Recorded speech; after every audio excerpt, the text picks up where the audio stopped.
Yang udah biasa ngelihat review monitor mungkin udah sering dengar istilah response time dan overshoot. Cuma sebenarnya apa sih itu dan gimana cara ngukurnya?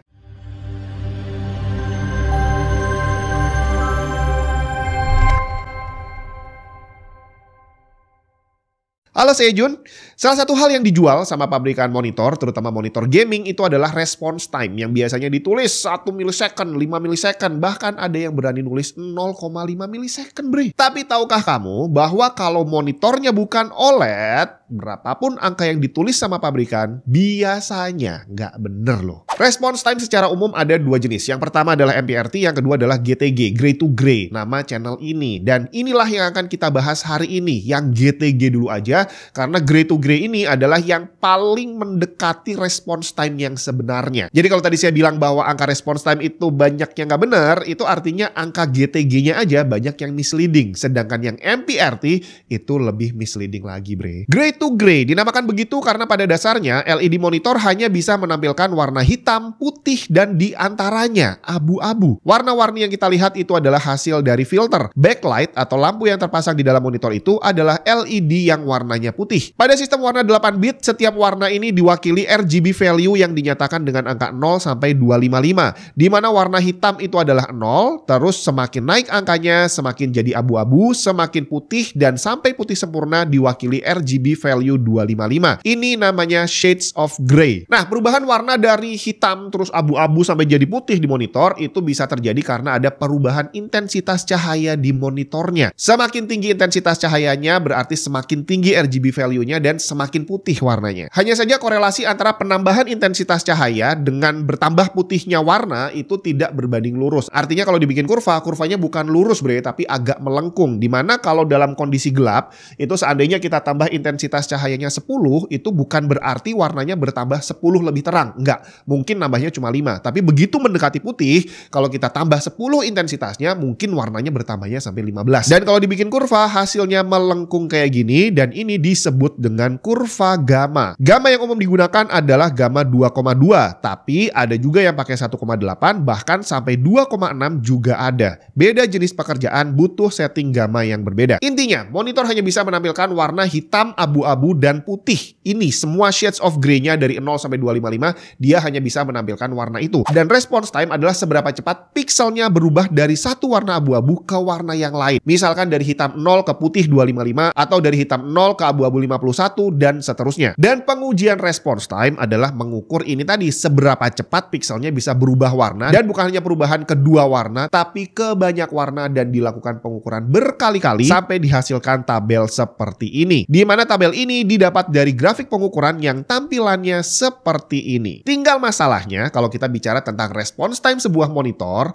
ternyata tiap reviewer akan menampilkan angka yang berbeda, bre. Untuk satu monitor ada yang bilang responsnya 8,6 millisecond, tapi di tempat lain tertulis 5,9. Bahkan ada reviewer lain yang menulis 4 millisecond. Mana yang benar? Sayangnya semuanya benar, bre. Kok bisa? Kita kembali ke grafik ini. Ini adalah grafik respons perpindahan warna dari hitam ke putih dari RGB 0 ke 255. Kalau kita murni mengukur waktu perubahan dari 0 ke 255, maka tidak ada LED monitor yang bisa lolos dari klaim respons yang mereka tulis. Yang ini kalau kita ukur waktunya 12,2 millisecond, dan ini adalah monitor yang mengklaim dirinya punya response time 1 millisecond. Nah, perubahan warna dari 0 ke 255 full ini tadi disebut sebagai complete response time. Dan kalau kita mengukur complete response time ini, maka tidak akan ada LED monitor yang lolos dengan klaim responsnya.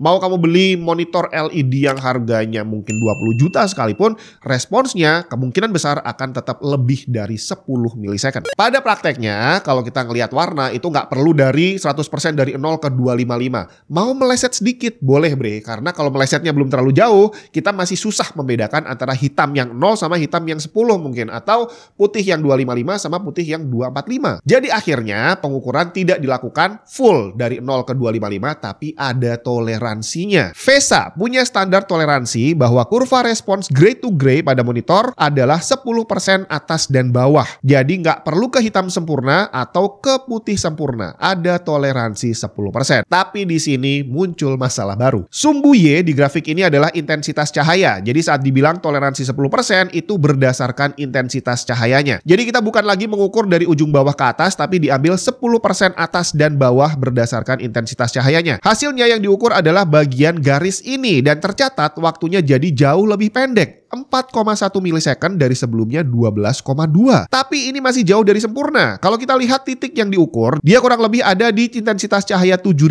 dan 48500. Kalau kita compare ke gamma curve, dia kurang lebih mewakili RGB 93 dan 243. Kalau dibandingin dengan RGB 0 dan 255 kurang lebih seperti ini. Masih jauh dari hitam walaupun yang putihnya udah mendekati kali ya. Dan ini baru perubahan dua warna 0 ke 255. Deviasinya udah lumayan besar. Dikasih 10% toleransi dari VESA, ternyata ini masih bisa diakalin sama pabrikan. Kenapa? Karena tadi pada prakteknya hitamnya melesetnya lumayan jauh dan buat yang matanya sensitif, putihnya juga bukan putih. Jadi saat dibilang responsnya jadi lebih cepat 4,1 milisecond, ini nggak bisa dibilang bener juga karena dia tidak mewakili hitam dan juga belum mewakili putih. Akhirnya dibuat trial dan error, ada banyak toleransi yang lain dan kalau disingkat akhirnya ada satu sistem toleransi yang bukan lagi menggunakan intensitas cahaya tapi menggunakan RGB value. Dan yang digunakan bukan prosentase deviasi RGB-nya berapa persen, tapi nilai fix RGB-nya berapa. Ada yang menggunakan toleransi 5 RGB dan ada yang pakai 10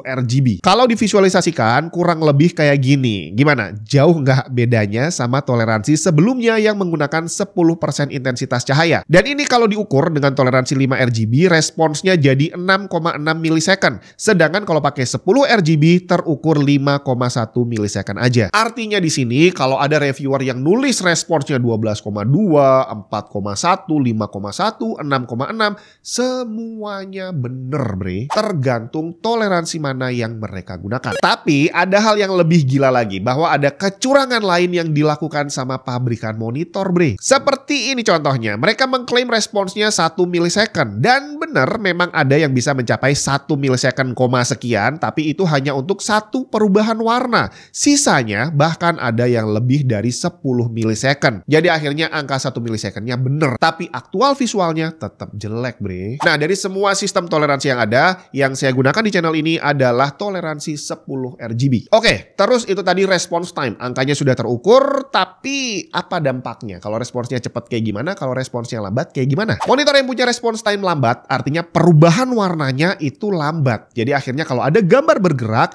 ya dia nggak bisa kelihatan mulus. Akan ada bayangan di belakangnya yang disebut dengan ghosting. Di mana bayangan ini muncul karena pikselnya kurang cepat berganti warna. Ini adalah ghosting dari monitor yang punya respons average 14 milisecond. Sedangkan ini adalah monitor yang punya respon 6,5 milisecond. Dan ini adalah monitor dengan respons average 2,8 milisecond. Gimana? Jauh banget kan bedanya? Mau tahu yang 0 milisecond kayak gimana? Nih, monitor OLED yang respons average-nya 0,7 milisecond. Gimana? Udah tahu kan bedanya? Dan semua angka pengukuran barusan saya lakukan dengan menggunakan toleransi 10 RGB dan hasilnya masih akurat. Nah, response time udah kelar. Sekarang kita masuk ke overshoot. Dan ini adalah salah satu sistem kecurangan berikutnya dari pabrikan monitor untuk mengklaim response time. Kenapa salah satu? Karena tadi ada beberapa kecurangan lainnya. Atau lebih tepatnya bukan kecurangan tapi loophole kali ya. Tadi kita udah tahu bahwa perubahan warna itu adalah akibat perubahan intensitas cahaya. Jadi cahaya dibikin semakin terang atau semakin redup. Dan ini bisa dilakukan dengan cara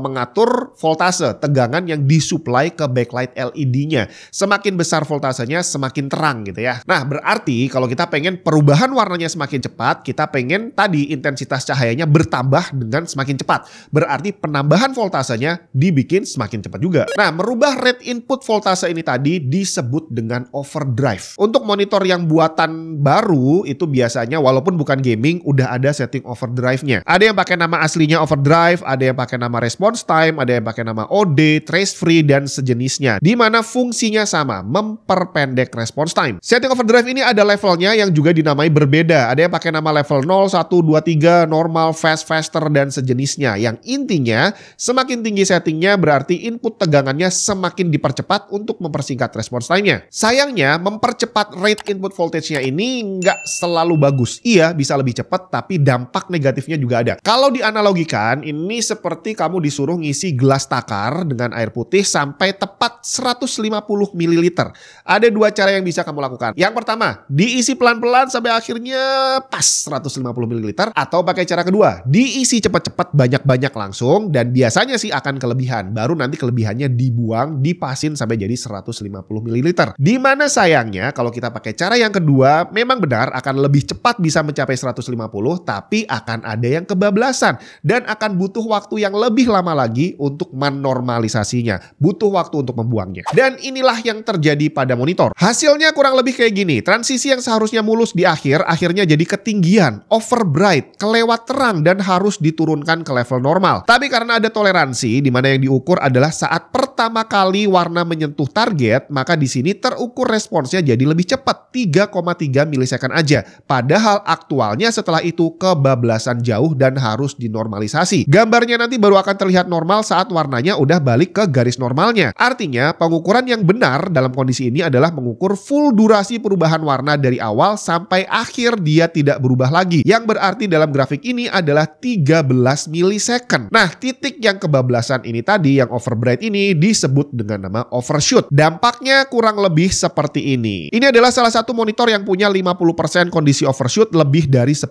RGB. Tapi average errornya cuma 9,9 RGB. Hasilnya nggak terlalu ngaruh, gambar bergerak masih terlihat baik-baik saja. Dan ini adalah dengan setting overdrive level 3. Tapi begitu dinaikin ke level 5, overshootnya semakin parah. Overbrightnya kelewat terang selama sepersekian detik. Hasilnya muncul bayangan putih di belakang gambar bergerak yang disebut dengan inverse ghosting atau corona. Dan kalau udah parah kayak gini, jangankan main game, scrolling dokumen aja bakal ngebayang putih semua tulisannya. Jadi akhirnya walaupun ada setting overdrive, tidak selalu bisa digunakan sampai level yang maksimal. Itulah sekilas tentang response time dan overshoot. Dimana kalau tadi dibilang pabrikan monitor nggak jujur, ya sebenarnya bukan nggak jujur, tapi tadi memanfaatkan loophole bahwa ada toleransi, terus ada overshoot bisa dipercepat gitu ya, bahwa akan ada bayangan putih di belakangnya itu udah di luar cerita gitu ya, karena yang penting bisa mencapai 1 milisecond duluan. Jadi pada prakteknya akan ada monitor yang beneran bisa 1 milisecond, tapi average-nya mungkin 2 milisecond, cuma overshootnya kebanyakan dan hasilnya nggak enak dilihat juga karena ngebayang putih semua. Terus gimana caranya untuk kita bisa tahu berapa response time dari monitor yang sudah kita beli? Ya nggak bisa dilakukan di rumah karena butuh alat khusus dan butuh skill khusus juga. Jadi nggak bisa cuma beli alat doang, kamu harus tahu bagaimana cara mengoperasikannya dan bagaimana sistem kerjanya. Jadi satu-satunya cara untuk bisa tahu berapa response time monitor kamu adalah ngelihat review yang mengukur response time seperti di channel ini. Semoga bermanfaat.